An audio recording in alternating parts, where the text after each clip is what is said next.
बिस्मिल्लाहिर्रहमानिर्रहीम। बानी chairman PTI Imran Khan साहब की जानब से 24 नवंबर को मुल्क भर में कारकुनों को इस्लामाबाद की तरफ मार्च करने की कॉल के बाद हुक्मरान जमात की सफ़ों में खलबली मच चुकी है और हुक्मरान जमात के वज़रा रोज़ाना की बुनियादों पर यह बयान दे रहे हैं कि इमरान खान साहब का ये मार्च बिला वजह का मार्च है और इस मार्च का मकसद जो इस वक्त मुल्क की माशी सूरत हाल की जो बेहतरी की तरफ जानब है उसको रोकना है। हुकूमत पंजाब की तर्जमान का ये कहना है कि इमरान खान साहब ने ये इस्लामाबाद की तरफ मार्च जो है वो इसलिए दिया है कि वो चाहते हैं कि खूनी इनकलाब है, ये लाशों की सियासत करना चाहते हैं, ये मुल्क की जो जमहूरी निज़ाम है उसको डीरेल करना चाहते हैं, ये मुल्क को अदम इस्तेहकाम का शिकार करना चाहते हैं। इसलिए इन्होंने बेवक़्त जो है वो इस्लामाबाद की तरफ मार्च करने की कॉल दी है।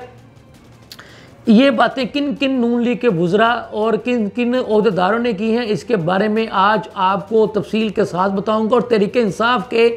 किन किन रहनुमाओं ने ये वाज़े कर दिया है कि अब हमने इस्लामाबाद से 24 नवंबर को वापस नहीं आना है और तहरीके इंसाफ ने अब क्या हिकमत अमली इख्तियार की है कि कैसे कैसे इनके लोग जो इस्लामाबाद पहुँचेंगे और इस्लामाबाद के अलावा भी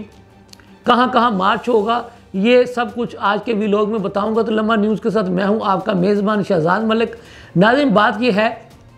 कि आपको इल्म है कि इमरान खान साहब जो है वो 24 नवंबर को इस्लामाबाद की तरफ मार्च की हतमी कॉल दे चुके हैं। उनका ये कहना है कि अब ये डू और डाई वाली कॉल है, ये डू और डाई वाला मार्च होगा और इसमें अब वापसी बिल्कुल नहीं होगी। हाँ, अलबत्ता इस उनकी कॉल की जो खूबसूरत बात है वो ये है कि उन्होंने गुंजाइश रखी है। गुंजाइश इस बात की रखी है कि जैसा कि हम आपको बार बार बता चुके हैं कि उन्होंने एक 3 रुकनी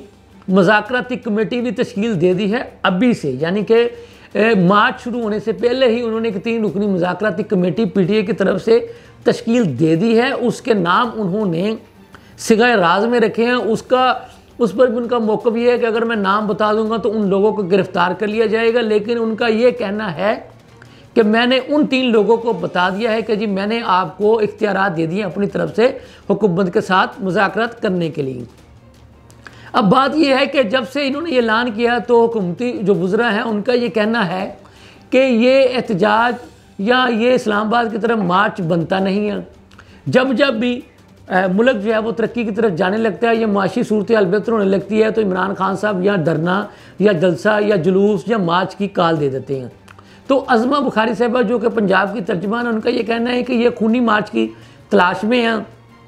पीटीआई वाले हर वक्त जो है वो लाशों की सियासत की तलाश में रहते हैं। इनका मकसद सिर्फ़ और सिर्फ यही है या इनको इस बात की जो है ना इस बात का दुख है कि मुल्क की माशी सूरत हाल बेहतरी की तरफ क्यों जा रही है, जो है महंगाई जो है वो सिंगल डिजिट की तरफ क्यों आ चुकी है। और अज़मा बुखारी साहबा ने यह भी जो है वो इनको बावर करवाने की कोशिश की कि इस वक्त जो है वो पंजाब में तकरीबन 100 के करीब जो है वो कहा जा सकता है कि मंसूबे नए जो हैं जब से मोहतरमा मरीम नवाज़ साहबा की हुकूमत वजूद में आई तो उन्होंने शुरू किए हैं। लेकिन केपी के वाह सूबा है कि उन्होंने कोई अवाम की फलाह बहबूद का तो कोई एक मनसूबा नहीं शुरू किया। लेकिन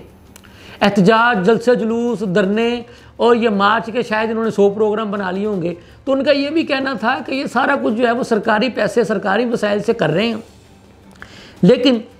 जो सरकार का जो पैसा है वो सूबे की तरफ लगाने की बजाय, अवाम की फलाह बहबूद पर लगाने की बजाय, अवाम की हालत बेहतर करने की बजाय ये सिर्फ जलसा मार्च धरना खेलने में मसरूफ़ हैं।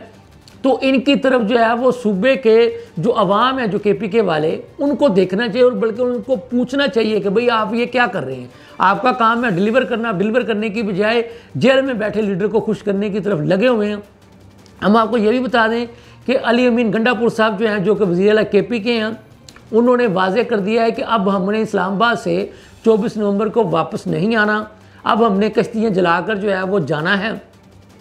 हम आपको ये भी बता दें कि जो पीटीआई के जो सोशल मीडिया के जो ग्रुप्स हैं वो अपने वर्कर्स को अभी से मोटिवेट कर रहे हैं कि जी हमने बोरिया बिस्तर जो है वो साथ लेकर जाना है ताकि हमें जितने दिन भी वहाँ पर बैठना पड़े हम बैठें, और वो वर्कर्स जो हैं वो एक दूसरे को मोटिवेट कर रहे हैं, एक दूसरे को अभी से ही कह रहे हैं कि हमने ना सिर्फ बोरिया बिस्तर लेकर जाना है, अब जैसा कि आगे जो है वो ठंडा मौसम जो है वो शुरू हो रहा है, तो हमने जनाब वो अपने ठंड वाले कपड़े और जनाब वो क्या कहते हैं ब्लैंकेट वगैरह कंबल वगैरह भी साथ लेकर जाना है, ताकि हमें जितने दिन भी वहाँ पर बैठना पड़े तो हम बैठेंगे। हम आपको यहाँ पर यह भी बात बताते चलें कि जिन 3 मेंबर्स को इमरान खान साहब ने अपने बिहाफ पर हुकूमत के साथ बातचीत की इजाज़त दी है, हमारे ज़राए से हमें जो मालूम हुआ है उसमें जो नंबर 1 के तौर पर है, चूँकि वो हुकूमत का हिस्सा भी है, हुकूमत का इसलिए हिस्सा है कि वो एक सूबे के वज़ीर आला हैं, यानी कि अली अमीन गंडापुर साहब। तो 2 मेंबरान कौन होंगे तरीके इंसाफ के, उनके भी नाम हम ज़राए के हवाले से हासिल करने की कोशिश करें। ये भी हमें ज़राए से मालूम हुआ है कि एक यकीनी तौर पर अली अमीन गंडापुर साहब होंगे, चूँकि वो हुकूमत का हिस्सा हैं, हुकूमती लोगों के साथ वज़ीर आला होने के नाते से वो राब्ते में रहते हैं। तो वो आगे 2 बंदे भी जो है वो हम ढूंढ रहे हैं, आपको बर वक्त बताएँगे, जैसा कि हमारे चैनल का नाम ही लम्हा न्यूज़ है, लम्हा ब लम्हा, हम आपको आगाह रखेंगे। इसके साथ ही मुझे इजाज़त दीजिए, अल्लाह हाफिज़।